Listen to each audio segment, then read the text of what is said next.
नमस्कार, बहुत स्वागत है आपका स्वदेश न्यूज में। मैं हूं शिवाली श्रीवास्तव आपके साथ और इस खास प्रोग्राम में हम चर्चा करेंगे बंगाल में दल बदल का खेला। बंगाल में जो खेला है वो चलता ही जा रहा है। शुरू ऐसा हुआ कि खत्म होने का नाम नहीं ले रहा। पश्चिम बंगाल में विधानसभा चुनाव से पहले नेताओं के दल बदल का सिलसिला जमकर चला, जो चुनाव के 1 महीने बाद भी जारी है। सबसे पहले ममता के पाले में मुकुल रॉय आए। लगातार अटकलें लगाई जा रही हैं कि भाजपा के 30 से ज्यादा विधायक टीएमसी में वापस आ सकते हैं। इन अटकलों को जोर उस वक्त दिया गया और उस वक्त मिला जब भाजपा के 74 विधायकों में से 24 विधायक शुभेंदु अधिकारी के साथ एक बैठक में शामिल नहीं हो पाए। इससे इस बात की अटकलें और तेज हो गई कि क्या ये विधायक टीएमसी में वापसी कर सकते हैं। विधायकों के बैठक में न जाने से इस बात के भी संकेत मिले हैं कि विधायक शुभेंदु अधिकारी की लीडरशिप के लिए तैयार नहीं थे। अब इन गायब विधायकों के कारण पार्टी की चिंता बढ़ गई है। सूत्रों का कहना है कि कई विधायक पार्टी से खफा हैं और कुछ विधायक मुकुल रॉय के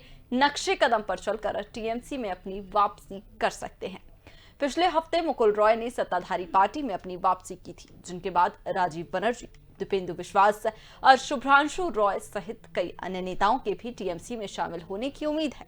इस मुद्दे पर मुख्यमंत्री ममता बनर्जी ने कहा है कि उनकी पार्टी उन लोगों के मामले पर विचार करेगी जिन्होंने मुकुल के साथ टीएमसी छोड़ी थी और अब वो वापस आना चाहते हैं।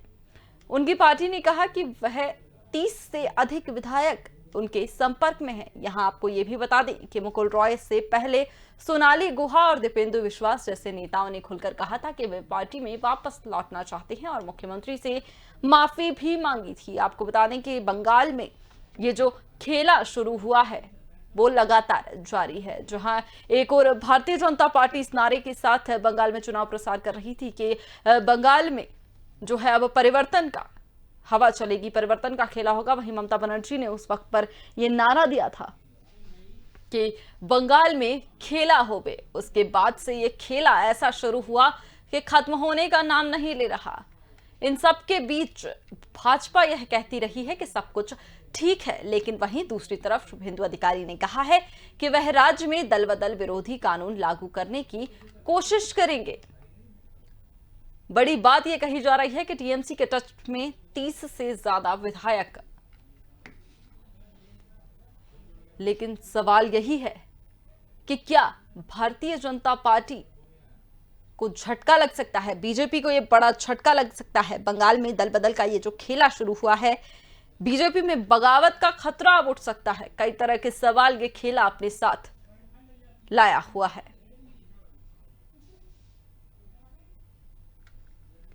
जिस पर अब यह भी कहा जा रहा है कि राज्य में दल बदल विरोधी कानून लागू करने की कोशिश भी की जाएगी।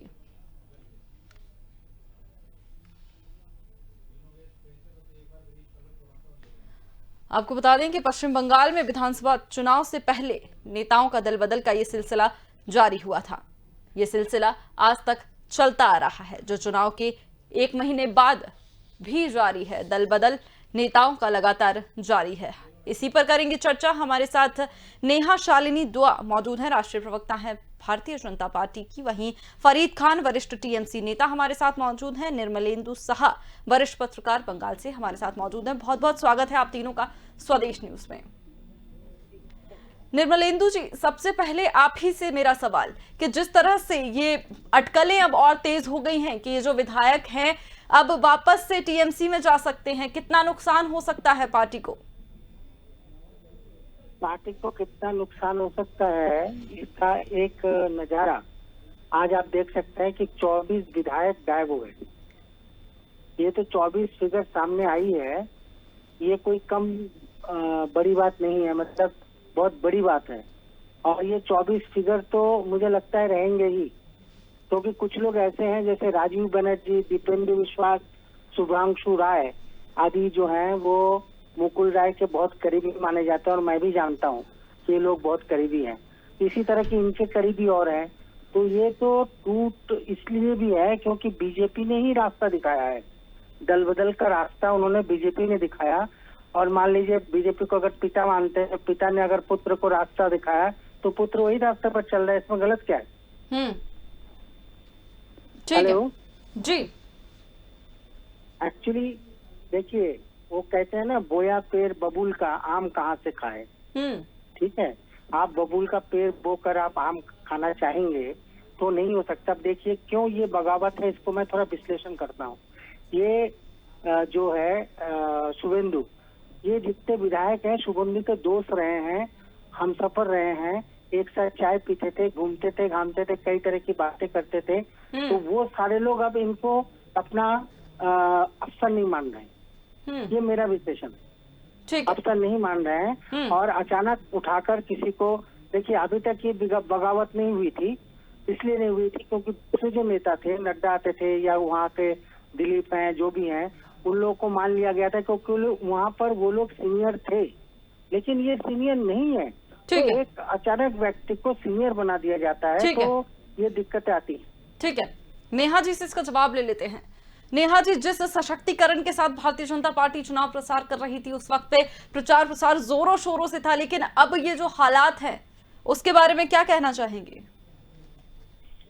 जी देखिए, ये हालात कुछ इस तरह से इसलिए भी है क्योंकि आप देखिए पिछले जब से टीएमसी वहां जीती है, जब से ममता दीदी वहां आई है, उन्होंने सत्ता संभाली है, उसके अगले दिन से ही वहां जो हिंसा हो रही है, हिंसा की राजनीति हो रही है, लोगों को जलाया जा रहा है, मारा जा रहा है, रेप हो रहे हैं, रेप होने के बाद भी लड़कियों को फिर मार दिया जाता है। और अभी कल एक 60 साल की जो बुजुर्ग महिला है, 60 वर्ष की, शर्म ही नहीं आई टीएमसी के लोगों को ये हरकत, घिनौनी हरकत करते हुए कि उनके पोते के सामने उनका रेप किया गया और आज पोता उसका गवाह है तो उसको धमकी दी जाती है। 6 साल के बच्चे को धमकी दी जाती है उसके पेरेंट्स को कि अगर मुंह खोला तो क्या हश्र होगा, ये तो टाइम बताएगा। तो वहां की राजनीति से लोग जो हैं वो इतना घबरा गए हैं, आम जनता डर रही है, घबरा रही है। यही रीजन है कि विधायकों के अंदर भी एक डर का माहौल है और इसीलिए उन विधायकों को जो आज भाजपा की उनके खेमे से, टीएमसी के खेमे से भाजपा में आए हैं, चाहे वो शुभेंदु अधिकारी के करीबी माने जा रहे हो, चाहे वो मुकुल रॉय के करीबी माने जा रहे हो, उन लोगों को भी कहीं ना कहीं डराया धमकाया जा रहा है। नेहा जी, लेकिन ऐसे में ये सवाल भी खड़ा होता है कि विधायकों के मन से ये डर क्या पार्टी अब खत्म नहीं कर पा रही है? वहाँ एकमात्र जो है जो हमारे पास विकल्प बचा है केंद्र सरकार के पास, वो वहां पर राष्ट्रपति शासन लगाना ही एकमात्र विकल्प बचा है। क्योंकि बहुत हमने इस बात को देख लिया कि वहाँ कोई भी, मतलब जो भी मनमाने ढंग से वहां पर अत्याचार लोगों पे हो रहा है, उस पर बार बार कहा जाता है गृह मंत्रालय की ओर से कि इस पे कोई एक्शन लीजिए, इस पे कुछ बताइए कि कौन किन्होंने ये घिनौना अपराध किया। तो वहाँ कोई भी ऐसा अभी तक ना तो कोई रिपोर्ट हमें सौंपी गई, ना महिला आयोग को सौंपी गई, ना गृह मंत्रालय को सौंपी। तो कहीं ना कहीं मुझे लग रहा है कि हर तरीके से जो डेमोक्रेसी है उसका हनन किया जा रहा है और वहाँ गुंडा राज जो है वो पनप रहा है। इसी को मद्देनजर रखते हुए विधायक भी डर रहे हैं और मुझे लगता है कि अब तो, पहले तो जनता कह रही थी, अब तो दिल्ली से भी डिमांड आ रही है कि वहाँ राष्ट्रपति शासन लगा दिया जाए, क्योंकि ये डेमोक्रेसी जो डेमोक्रेटिक कंट्री में आप रहते हैं, आप बंगाल जो है वो हिंदुस्तान में आता है, हिंदुस्तान से बाहर नहीं है, जहाँ ममता जी का गुंडागर्दी चलेगी, जहाँ इस टाइप की राजनीति को हवा दी जाएगी कि कोई सरेआम काटा जा रहा है, मारा जा रहा है, लड़कियों का रेप हो रहा है, 60 साल की बुजुर्ग महिला का रेप हो रहा है, उस पर भी कोई कुछ नहीं कहता, कुछ नहीं बोलता, मीडिया, गोदी मीडिया मुंह बंद करके बैठ जाती है। और 6 साल के बच्चे जिसने अपनी दादी का रेप होते हुए देखा, उसको भी डराया धमकाया जाता है कि अगर इसके बच्चे ने ये कुछ भी बोला, बयान किया तो उसकी जिंदगी भी खतरे में है। तो यहाँ जो है ये इस तरह से लोकतंत्र को बिल्कुल धराशाही कर चुकी है ममता दीदी, टीएमसी के गुंडे वहां पर। तो ये मुझे लगता है वहाँ राष्ट्रपति शासन ही अब एकमात्र विकल्प रह गए। ठीक है, इसका जवाब ले लेंगे फरीद जी से। फरीद जी, बंगाल के साथ साथ अब हिंसा और डर पैकेज में आ रहे हैं, क्या है ये सब? देखिए, ये इन लोगों का एक पैकेज बनाया हुआ है कि हिंसा, बलात्कार, आगजनी, इसके अलावा तो इन लोगों का और कोई मुद्दा नहीं है और जिसकी कोई सच्चाई नहीं है। मैं कितने दिनों से पहले से बोलता आ रहा हूँ, आज भी बोलता आ रहा हूँ और आज ही बोल रहा हूँ।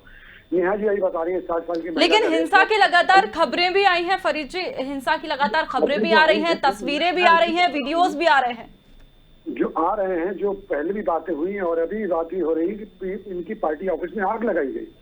तो इन्हें भी ये जाके जान लेना चाहिए कि इनकी पार्टी ऑफिस में कितनी आग लगाई गई।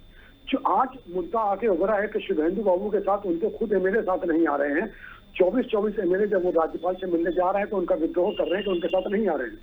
ठीक उसी तरह से इनके पुराने वर्करों ने ही अपनी पार्टी ऑफिस में जाके आग लगाई थी कि नए लोग कौन आए हैं, इनको मरने के लिए तैयार नहीं। मगर ये लोग असली चीजों से ध्यान हटा चीजों में चली जाती है। जैसे हमारी नेहा जी कह रही थी कि बलात्कार हो रहे हैं, आगजनी हो रही है। नेहा जी को यहाँ कौन सा बलात्कार दिख रहा है मुझे तो नजर नहीं आया, लेकिन नेहा जी को उत्तर प्रदेश में जहाँ योगी जी का शासन है वहाँ पर अस्पताल में बलात्कार हो जा रहे हैं, बच्चियों के बलात्कार हो रहे हैं, बच्चियों को बलात्कार करने के बाद जिंदा जला के फेंक दिया जा रहा है। जहाँ पर गाजियाबाद में भी 2 दिन पहले एक वीडियो आया कि 70 साल के बूढ़े को 4 जवान लड़के मिलकर मार रहे हैं, दाढ़ी काट रहे हैं, जय श्री राम का नारा लगवा रहे हैं, वो उन्हें नजर नहीं आता है। और उन सबको लोगों को बंगाल में क्या नजर आ रहा है, जहाँ के बंगाल में कोई शांति है, तो जहाँ पर तकलीफें हैं लोगों को वो उन्हें नजर नहीं आता। और ये सारी के सारी चीजों को घुमाकर बंगाल में इनके पास एकमात्र चीज है कि किस तरह से बंगाल को पिछले दरवाजे से हथिया लिया जाए, राष्ट्रपति शासन लगा दिया जाए। शर्मनाक है फरीद जी, बलात्कार पर राजनीति, इस मुद्दे पर तो राजनीति ना की जाए तो ज्यादा बेहतर है। नेहा जी जवाब दीजिए। मुझे बहुत दुख है कि अभी टीएमसी के जो नेता हैं वो ये बात बोल रहे हैं कि हम रेप पर जो बलात्कार पे राजनीति।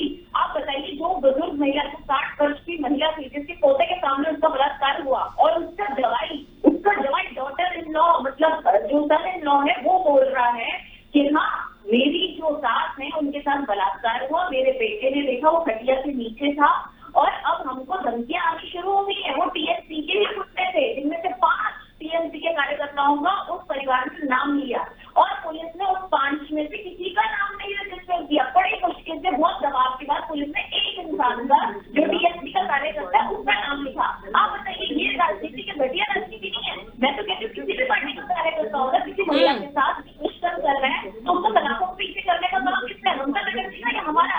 हम गृह मंत्रालय से यहाँ से उत्तर पुलिस भेजे वहां पर कि वहाँ की लोगों की जनता की रक्षा करें। तभी इन्हीं बातों को मद्देनजर रखते हैं मुझे लगता है वहाँ राष्ट्रपति शासन लगाना बहुत ही जरूरी हो गया। अगर वहाँ राष्ट्रपति शासन नहीं लगा तो ऐसी पता नहीं अनेक महिलाएं जो 60 वर्ष से ऊपर हैं उनके साथ बलात्कार आए दिन होगा। सिर्फ इसलिए होगा क्योंकि वो कभी भाजपा, उनके बेटे या उनके पोते या उनके समाज जो है कहीं ना कहीं अगर भाजपा पार्टी से लिंक करते हैं, कहीं ना कहीं भाजपा पार्टी को सपोर्ट कर रहे हैं, तो मतलब ऐसी महिलाओं का रेप हो जाना सही बात है। ये जरा बैठे हुए यहाँ पर टीएमसी के इतने वरिष्ठ नेता है, जरा मुझे बताएं क्या ये बात सही है?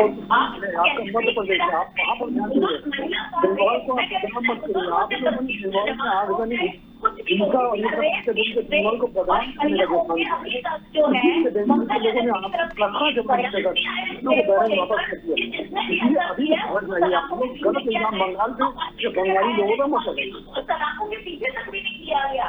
तो आप बताइए कि कैसे कोई राजनीति कर रही है जो ममता दीदी है। बंगाल को तो उन्होंने बांग्लादेश भी बहुत अच्छा है, वहाँ भी औरतों की इज्जत की जाती है। ठीक है निर्मलेंदु जी, जिस तरह से राज्यपाल को भी अब सख्त रवैया अपनाना पड़ गया है, उन्होंने भी कहा है कि जो लोकतंत्र है उसको बचाया जाए, बंगाल में कानून व्यवस्था बनी रहे, तो ऐसे में जब राज्यपाल को ये कहना पड़ रहा है तो क्या मायने हैं इसके? मायने बहुत साफ है, बीजेपी के राज्यपाल हैं तो वही कहेंगे। हाँ, आप इसको समझने की कोशिश करिए, क्योंकि राज्यपाल अगर कहेंगे मतलब जो आपके खिलाफ होगा, जो अगर सरकार के खिलाफ होगा तो वो बीजेपी का हो जाएगा। सरकार के खिलाफ बीजेपी का नहीं होगा, बीजेपी का है वो। ठीक है फरीद जी, आप इस बात का जवाब दें। ठीक है, यही सवाल फरीद जी, जिस तरह से राज्यपाल को भी अब कहना पड़ गया है कि कानून व्यवस्था बनाए रखे, राजनेता अधिकारी सब लोकतंत्र को बचाएं।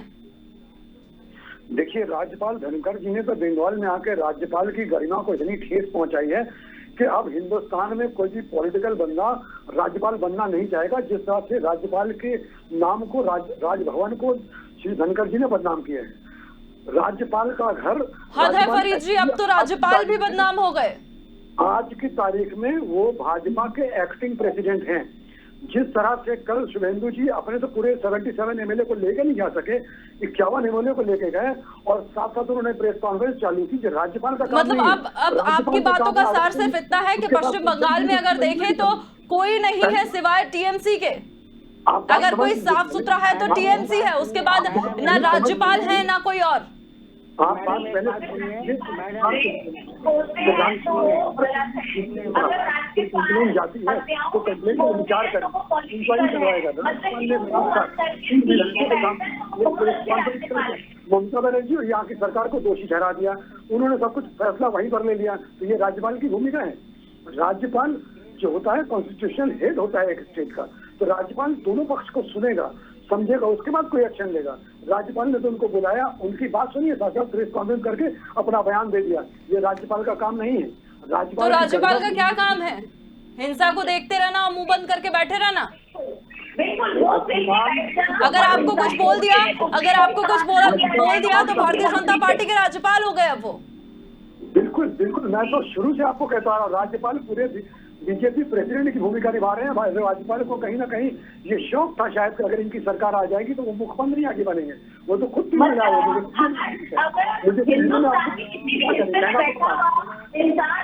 वहाँ की हिंसा के ऊपर आवाज उठाना है, छोड़िए भाजपा को छोड़िए, मतलब दिल्ली में बैठा हुआ कोई आम इंसान भी अगर बंगाल में हो रही हिंसा में आवाज उठाता है, अपनी आवाज को बुलंद करता है, रेप के खिलाफ बोलता है, हत्याओं के खिलाफ बोलता है, तो वो भाजपा का एजेंट हो गया। मतलब वो एक हिंदुस्तान का नागरिक नहीं है, उसको हक नहीं बनता कि वो बंगाल में हो रही हिंसाओं में कोई अपनी टिप्पणी कर सकती है। और क्या हो रहा है हम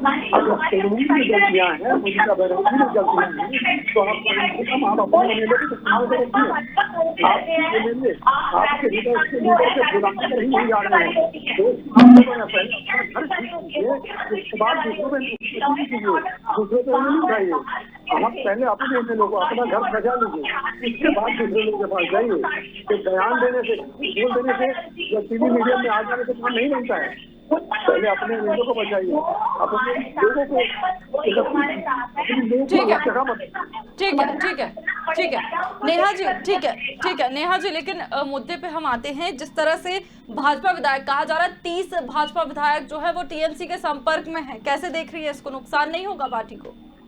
देखिए, पार्टी को जो नुकसान होगा तो होगा, हमें सिर्फ जनता भी इस वक्त पड़ी है, जो जनता इस वक्त हालात में है, रोक रहे हैं, जो चुन के टारगेट कर करके वहां पर मारा जा रहा है। पुलिस को अगर कंप्लेंट लिखवानी जाती है, वो बुजुर्ग महिला जिनका मैंने आपको बताया जिक्र किया 60 साल की महिला का रेप हुआ, अगर वो कंप्लेंट लिखवाने गई पुलिस में, उनके बेटे गए हैं, तो वहां पर पुलिस बोलती है भैया चुप हो जाओ, नहीं लिखवाओगे तो शायद तुम भी बच जाओगे, नहीं तो लिखवाओगे तो तुम्हारा बच्चा जो गवाह बना है वो तुम्हें तुम्हारा दिखे ना दिखे, इसकी कोई भी हमारी जिम्मेवारी नहीं। पुलिस ऐसी बयान देती है क्योंकि पुलिस डरती है, पुलिस को पता है कि वहाँ पर टीएमसी के गुंडे आकर कभी भी कुछ भी कर सकते हैं और उनको पूरा अधिकार दे रखा है ममता बनर्जी ने। तो ये कैसी राजनीति कर रही है? इतनी उन लोगों से मिलते हैं, पीड़ित परिवारों से मिलते हैं, तो कहा जाता है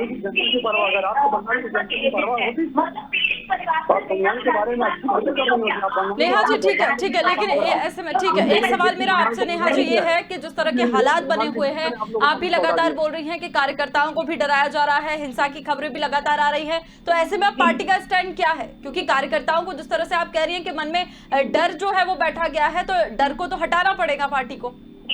देखिए, पार्टी जो है वो अपने कार्यकर्ताओं के साथ खड़ी है और हमारी गृह मंत्रालय से अनुरोध है कि वहाँ पर राष्ट्रपति शासन भी लगा देना चाहिए, क्योंकि अब पानी जो है कि कल को ये जो बिकी हुई मीडिया है वो ये ना कहती कि आपने वहाँ की मुख्यमंत्री को मौका क्यों नहीं दिया।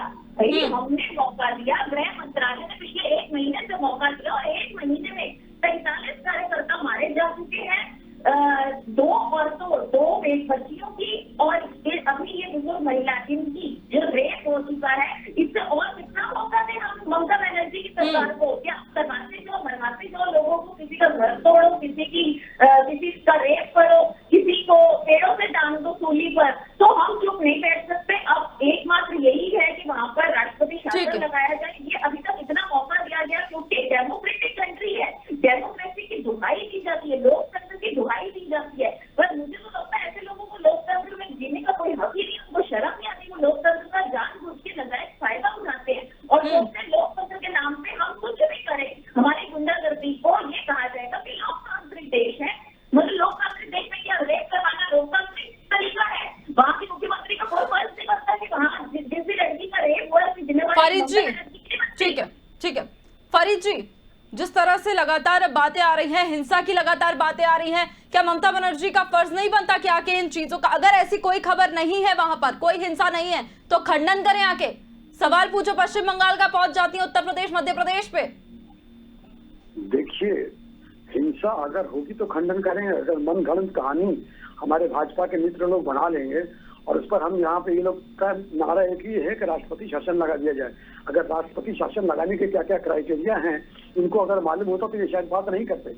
और अगर बलात्कार की जो बात कर रहे हैं और एक हिंसा की कोई बात कर रहे हैं जो कि हुई नहीं है, तो ऐसी कितनी हिंसाएं, कितने बलात्कार रोजाना उत्तर प्रदेश में। फरीद जी, कैसी बात आप कर रहे हैं? विधायकों को सुरक्षा दी जा रही है, जी कार्यकर्ता घर छोड़ कर भाग रहे हैं, और कौन सी हिंसा के सबूत चाहिए आपको?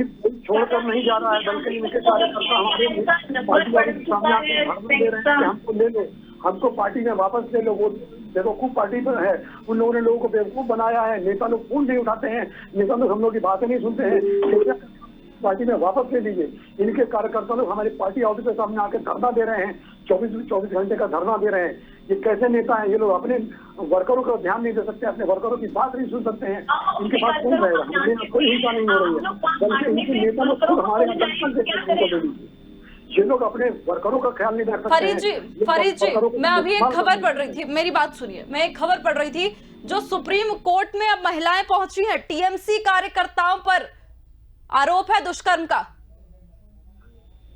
देखिए, हमारे यहाँ ऐसी कोई बात नहीं हुई है, ना होती है। हमारे बंगाल में हम लोग बहुत प्यार सुप्रीम कोर्ट पहुंची है महिलाएं। मैं आपको एक एग्जाम्पल बता दे रहा हूँ कि जिस तरह से मोदी जी ने हमारी दीदी महिला की आके बेइज्जती की थी, दीदी निकल कर उनको करारा जवाब देकर आज हमको 13 सीट देकर यहाँ पर दिल्ली को केजरीवाल मुख्यमंत्री बना दिया। फरीद जी मेरी बात सुनिए। जिस तरह से आपको दीदी और दीदी कह रहा है इतना अपमानजनक लग रहा है, तो आपको उतना ही अपमानजनक ये भी लगना चाहिए जो महिलाएं अब सुप्रीम कोर्ट का दरवाजा खटखटा रही है, टीएमसी कार्यकर्ताओं के खिलाफ दुष्कर्म का आरोप लगा रही हैं। इस पर भी जवाब दीजिए थोड़ा। आरोप लगाना बहुत आसान बात है। आरोप को मतलब अब आपके लिए फरीद जी हद कर रहे हैं आप, मतलब अब आपके लिए हर कोई झूठा हो गया, हर कोई बस आरोप लगा रहा है टीएमसी पे। हर किसी पे बस अब एक काम बचा है कि टीएमसी सामने है तो आरोप लगा दो। महिलाएं आरोप लगा रही है, 60 साल की वृद्ध महिला, 17 साल की नाबालिग लड़की आरोप लगा रही है। तो जो रेप हुआ है उसका मेडिकल टेस्ट भी हुआ है, मेडिकल टेस्ट में रिपोर्ट आई है कि 5 लोगों को रेप किया है। उसमें से जिसका वो नाम बता रही है उसको भी ये लोग नहीं रजिस्टर कर रहे, पुलिस उसकी कंप्लेंट नहीं ले रही। एक मुश्किल से एक कार्यकर्ता नाम लिखा गया है, तो ये तो जो वहाँ पर हमारी अप्रूव कर दिया लड़की के साथ औरत के साथ हुआ है, फिर भी इनको कितना झूठ बोलेंगे भाई? झूठ का भी आज तो होता है, ये होता है कि हाँ भाई इतना थोड़ा सा झूठ इंसान का भी तो बोल लेता है। ये तो ऐसे है कि इनकी कोई बात ही सच्ची नहीं। फरीद जी ठीक है, फरीद जी मेरी बात सुनिए। आरोप लगाया है, शिकायत दर्ज कराने गई है, अपमान किया जा रहा है उनका। ऐसे आप पश्चिम बंगाल में कानून व्यवस्था बनाए रखेंगे? कोई अगर रिपोर्ट दर्ज कराने आएगा तो उसका अपमान करेंगे आप? मैं आपको बता दे रहा हूँ, रिपोर्ट जो है उस लेडी की जो एक वो होता है टेस्ट होता है, रिपोर्ट मेडिकल रिपोर्ट होती है, उसमें भी साफ स्पष्ट हो गया है, डॉक्टर्स ने लिख के दिया है कि हाँ इस औरत का रेप हुआ है। और औरत मुंह से कह रही है कि ये 5 कार्यकर्ता जो है टीएमसी के हैं जिन्होंने मेरा रेप किया है, लेकिन उसमें से 5 में से मात्र एक बंदे का नाम पुलिस ने लिखा है, उसके खिलाफ एफआईआर किया। बाकी 4 जो है वो बहुत चहेते होंगे ममता बनर्जी के, तभी उनका नाम पुलिस नहीं लिख रही, तो उस औरत पे दबाव बनाया जा रहा है। तो यही तो मैं कह रही हूँ कि कहाँ है इनका लॉ एंड ऑर्डर? क्या कर रहे हैं ये लोग? झूठी राजनीति, ओछी राजनीति और औरतों का विरोधी है ये पार्टी। ये लोग तो इतने महिला विरोधी है कि अगर ममता दीदी और 4 साल वहाँ राज कर लिया तो मुझे लगता है कि पता नहीं आधी से ज्यादा बंगाल की औरतें जो हैं वो रेप्ड हो जाएंगी। मुझे तो कुछ ऐसा ही नजर आ रहा है जिस हिसाब से ममता दीदी के कार्यकर्ता आए दिन लड़कियों को जाके रेप कर रहे हैं, औरतों को, और अब तो औरतों को भी नहीं छोड़ रहे।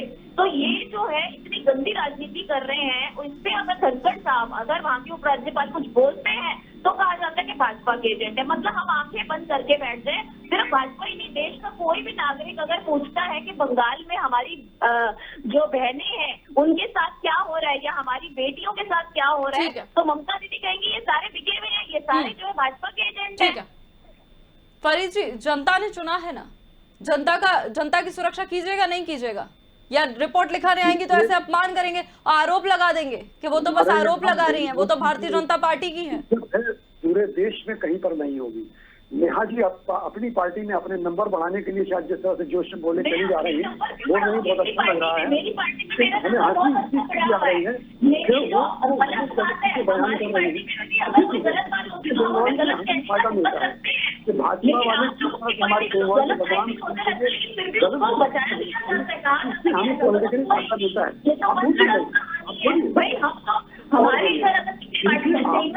फरीद जी, जब राज्यपाल भारतीय जनता पार्टी के हो सकते हैं तो वो तो राष्ट्रीय प्रवक्ता भारतीय जनता पार्टी की ही है।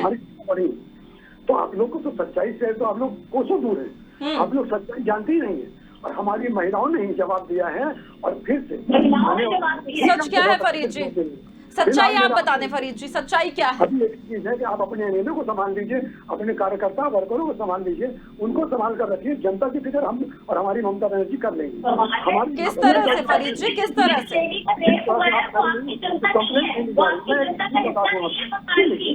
सुन लीजिए, ये यूपी और बिहार नहीं है।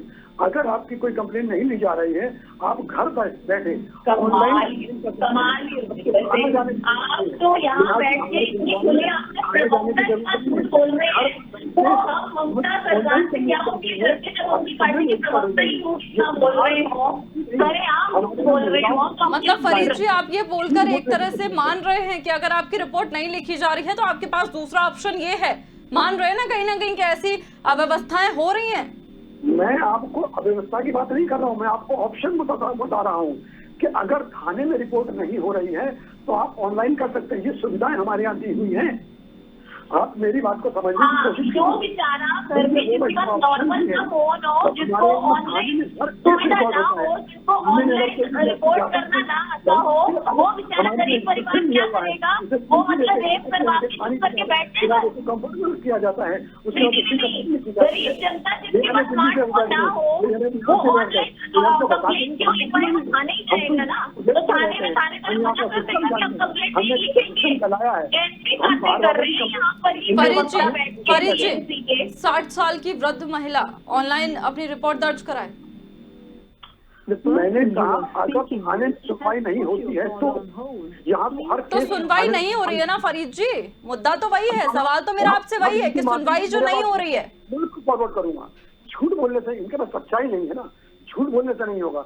आपके माध्यम से भी कई दिन पहले बात हो रही थी, इन्होंने बोले लाखों लोग, हजारों घर उजड़ गए, लाखों लोग बंगाल से बाहर चले गए। हाई कोर्ट में ये लोग गए, हाई कोर्ट में इनसे लिस्ट मांगी, इन्होंने कितने लोगों की लिस्ट दी? 200 लोगों की लिस्ट दी।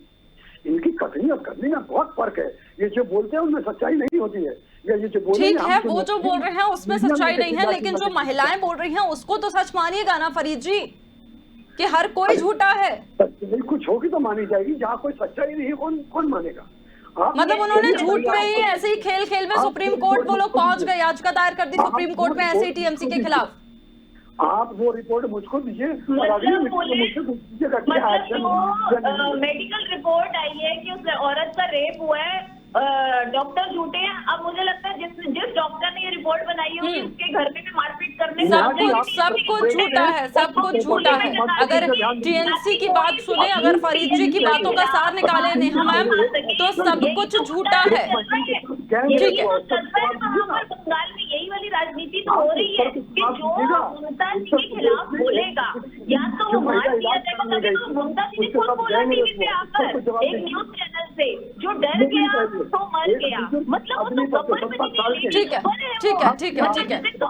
अगर टीएमसी की बातों का सार निकाला जाए तो उनका कहना सिर्फ इतना ही है कि हर कोई झूठ बोल रहा है, हर किसी के पास बस टीएमसी को आरोप लगाना है, टीएमसी को आरोपित करना है, और इन बातों में कोई सच्चाई नहीं है, कोई खबरें, कोई वीडियो, कुछ नहीं है, सिर्फ और सिर्फ आरोप है। बहुत बहुत धन्यवाद आप दोनों का हमारे साथ जुड़ने के लिए। तो पश्चिम बंगाल में ये जो हिंसा की लगातार खबरें आती रही हैं, लेकिन टीएमसी बोल रही है कि आरोप लगा रहे हैं सिर्फ, लेकिन देखने वाली बात है कि जिस तरह की ये खबरें आ रही हैं, सुप्रीम कोर्ट तक का अब दरवाजा खटखटाया जा रहा है बंगाल में हिंसा के खिलाफ, पश्चिम बंगाल में विधानसभा चुनाव से पहले।